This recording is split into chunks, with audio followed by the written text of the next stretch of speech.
This is Janet Miller. If you're hearing this, we tried to escape tonight. It wasn't some grand plan. It hit me like a jolt, standing there staring at all those empty houses. There are cars in the driveways, I said. Why can't we take one and get out of here? The others just stared at me, like I'd cracked the code to surviving the apocalypse. It's funny how something so obvious hides in plain sight until desperation pulls it out. Josh called it brilliant. Carlos reminded us of the patrol Humvee. Melissa spotted a minivan, one that could fit us all. It felt like a real plan, not a wish, not a prayer, an actual plan.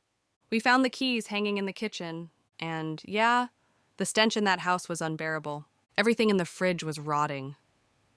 We took what we could, a wallet, some flashlights, a few bucks, and we didn't feel guilty. Not anymore. We moved fast. Everyone got in the van. Josh drove, of course. He knew these roads. We didn't use the headlights at first, just crept through the neighborhood like ghosts. But it all looked different in the dark. Wrong, reversed, dead. He took a wrong turn. We hit a cul-de-sac. Another one. It was like the streets were closing in on us. And then, finally, we found the highway. We turned the lights on. Every second at that red light felt like an eternity. But the light turned green, and just like that, we were free. Or, we thought we were. The city was just ahead, but the lights were out. Stores were empty, cars abandoned, and in the distance, fires lit the sky. Then we saw it. A stadium, still lit up, glowing like a beacon. "There's no way there's a game going on," Josh said. Carlos didn't respond. None of us did. Then, a roadblock. 2 men in brown uniforms, guns, barricades. Josh slowed the van. My heart started hammering. "What now?" he muttered. Carlos whispered, "Act normal. Hide the guns." I couldn't even breathe. Josh rolled the window down, and the man said, "You'll have to turn around. You can't proceed." Josh asked, "Why?" "Major issues downtown," he snapped. Then, gunfire, close. The men flinched, yelled at us to leave, and ran off.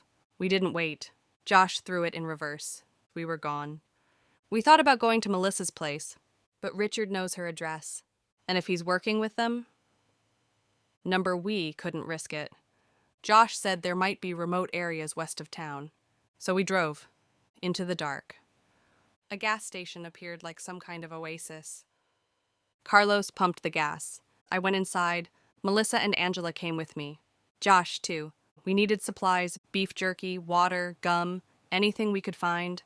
And for a moment, it felt almost normal. Until Melissa said she heard something. In the cooler, moaning.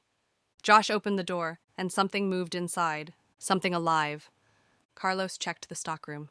A man, staring, silent. Then stalking toward him.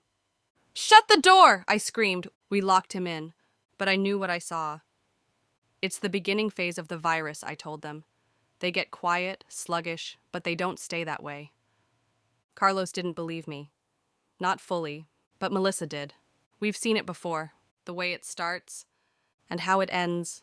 We ran, grabbed what we could. "Guess this stuff is free," Carlos muttered. "Yeah, free. Just before the world burns." Then we saw them, figures, sprinting out of the dark, straight at us.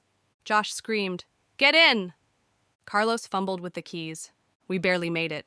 They slammed against the windows, growling, scratching, their eyes gone. We hit one with the van. It got back up. We didn't stop. We kept going, into the dark. The roads are empty now. No streetlights, no signs, just black. Josh says there's a dirt road ahead, a place we might be able to hide. We'll see. If I'm still breathing tomorrow, I'll tell you what we found.